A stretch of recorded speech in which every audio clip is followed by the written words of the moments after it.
मासी शहर व उसके आसपास के क्षेत्रों की खबरों के लिए हमारे चैनल HNS न्यूज सच की आवाज को लाइक करें, शेयर करें, कमेंट करें और बेल आइकन को दबाएं। केंद्रीय ट्रेड यूनियन व सर्व कर्मचारी संघ के आह्वान पर गुरुवार को ऑल इंडिया UTUC प्रधान सत्यनारायण भटोल व संघ प्रधान सुरेंद्र हुड्डा की अध्यक्षता में स्थानीय विश्राम गृह में तमाम कर्मचारियों ने राष्ट्रव्यापी हड़ताल में भाग लिया। हड़ताल करने के बाद तमाम कर्मचारियों ने सरकार की तानाशाही के खिलाफ जमकर नारेबाजी की और सरकार की नीतियों के खिलाफ विरोध प्रदर्शन किया। प्रदर्शन के दौरान कर्मचारी नेताओं ने कहा कि केंद्र की मौजूदा सरकार लगातार कर्मचारी, आम जनता, ट्रेड यूनियन के विरोध में फैसले ले रही है। सरकार लाठी के दम पर आंदोलन को दबाना चाहती है कि किसी भी सूरत में कर्मचारी व जनता सरकार की दमनकारी नीतियों को सहन नहीं करेगी। मजदूर, व्यापारी, कर्मचारी एकता जिंदाबाद, आवाज दो, आवाज दो, इंकलाब जिंदाबाद। कार्यक्रम के बाद इस प्रदेश के अंदर आया और माननीय प्रधानमंत्री ने इसको अवसर के रूप में लिया, जहां पर सर्वप्रथम सरकार ने बढ़ाने का काम किया।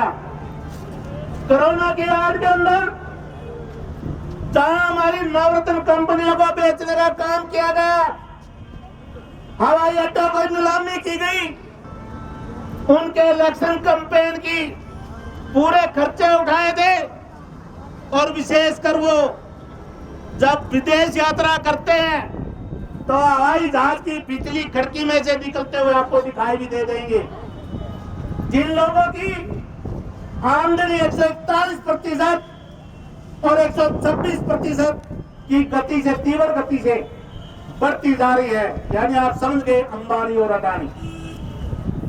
जहां नवरत्न कंपनियों को बेचने का काम किया गया, आज तमाम विभागों को जो जनता की मांग है, जो जनता की सेवा कर रहे हैं, चाहे वो हमारा परिवहन का बेड़ा हो, चाहे बिजली विभाग हो, चाहे दूसरे जन स्वास्थ्य विभाग, शिक्षा, स्वास्थ्य, चाहे कोरोना के काल के अंदर हम युद्धवीर की तरह हमारे स्वास्थ्य कर्मचारी बगैर किट के, बगैर औजारों के जनता की सेवा के लिए अपने आप को तत्पर करते रहे, अपने आप को न्यौछावर करते रहे, अपने परिवार को छोड़कर परिवारों की चिंता न करते हुए आम जनता की सेवा करते रहे।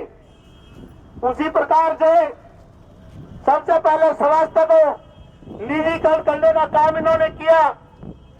सबसे पहले शोषण जो किया गया वो स्वास्थ्य विभाग का ही किया गया। वैसे तो इन्होंने थाली बजाओ, ताली बजाओ, दीवे जलाओ और सेना से भी फूल बरसाने का काम किया, लेकिन जो स्वास्थ्य कर्मचारी थे जिनको यह आश्वासन दिया गया। राणा सर, क्या नाम है आपका? गंगाराम मोहन, राज्य वरिष्ठ प्रधान, Haryana government PWD mechanical worker union, register number 41, संबंधित सर्व कर्मचारी संघ हरियाणा। जी, क्या मैटर है आज अपने? आज हम जहां सरकार की कर्मचारी आम जनता विरोधी नीतियों के खिलाफ आंदोलन कर रहे हैं, वहीं हम संविधान दिवस बचाने का भी कार्य कर रहे हैं। 26 नवंबर को हमारा संविधान का स्वीकार किया गया था और उसकी प्रस्तावना के अंदर हमें बोलने की आज़ादी, समानता का अधिकार, समाजवाद, धर्मनिरपेक्ष और सारी प्रकार की चीज़ें दी गई थी। लेकिन जो संविधान के अंदर रूल 21 के अंदर जीवन का अधिकार है, 14 और 16 के अंदर समानता का अधिकार है, आज उन्हीं का हनन किया जा रहा है। रूल 39 और रूल 300 के तहत किसी भी सरकारी संपत्ति का निजीकरण नहीं किया जा सकता, लेकिन ये सरकार उन सभी संविधान में प्रदत्त हमारे अधिकारों का उल्लंघन करके सब कह को निजीकरण को चाह रहे हैं, पूंजीपतियों को देना चाह रहे हैं। हमारे विभागों को पूंजीपतियों के हवाले दिया जा रहा है। जन स्वास्थ्य विभाग, जहां सरकार का नेतृत्व था कि दायित्व बनता था कि वो शुद्ध पेयजल जनता को उपलब्ध करवाए, हवा और पानी जो ऐसी चीज़ें हैं जो जीवन के लिए अन्न से भी ज़्यादा ज़रूरत है, लेकिन आज पानी का भी इन्होंने निजीकरण कर दिया।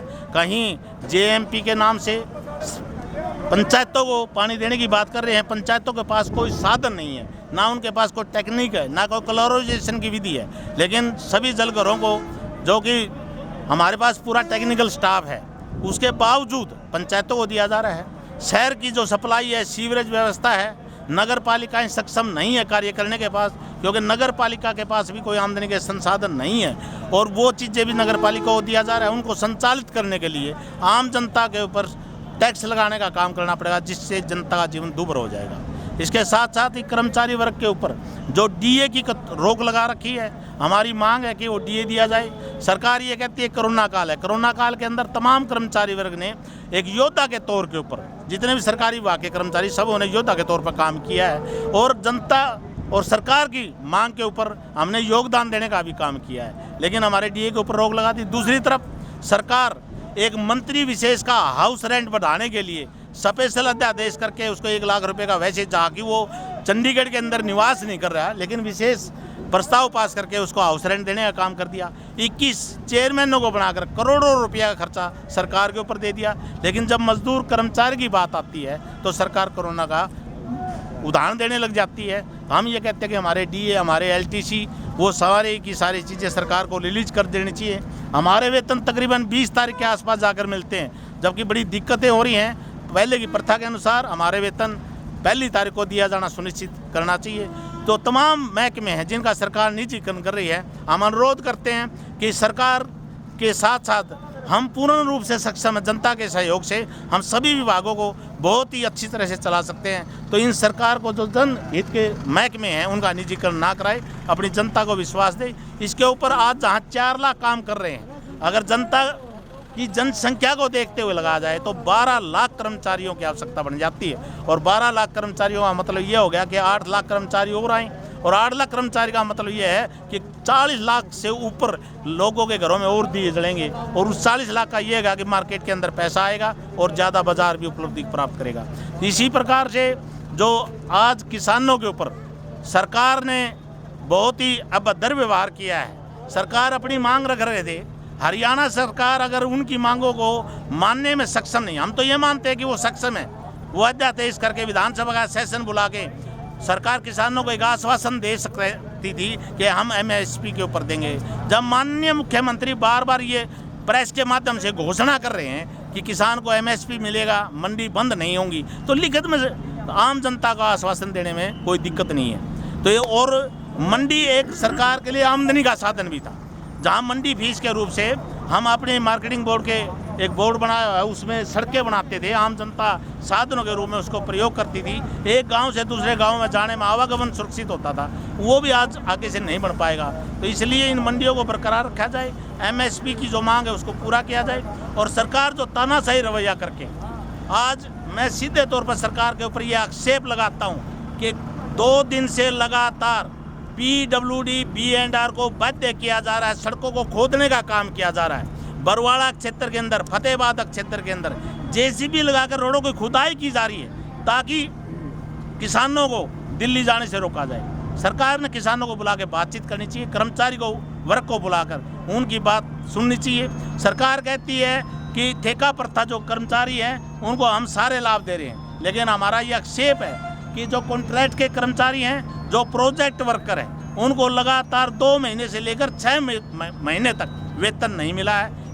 PF और ESI वो उनको लागू नहीं किया गया है। कैशलेस मेडिकल की फैसिलिटी आज हर बीमारी के लिए हमें भागना पड़ता है हॉस्पिटलों में, और उनका भी कोई प्रबंध नहीं किया गया। हम इस हड़ताल के माध्यम से, इस आंदोलन के माध्यम से सरकार से अनुरोध करते हैं कि कर्मचारियों को, किसानों को, मजदूरों को बुलाकर उनकी समस्याओं का निपटान करें। आज ये हड़ताल राष्ट्रव्यापी हड़ताल है, और हड़ताल के मायने में सम्मानित प्रेस के साथी को बताना चाहता हूँ, हड़ताल उस टाइम पर की जाती है जब सर के ऊपर को पानी फेर लिया जाता है। लेकिन इस केंद्र की सरकार को लगभग 6.5 साल हो गए, और इस सेंटर और इस राज्य की सरकार को लगभग दिवाली पर 6 साल हो चुके हैं, लेकिन इन्होंने किसी भी कर्मचारी, मजदूर, व्यापारी, छोटा दुकानदार, किसी के कोई भी भले की बात नहीं सोची है। लेकिन जो हमारे पूर्वज नेता हैं, जो हमारे पूर्वज किसान हैं, जो हमारी पीढ़ी दर पीढ़ी चलती आ रही है,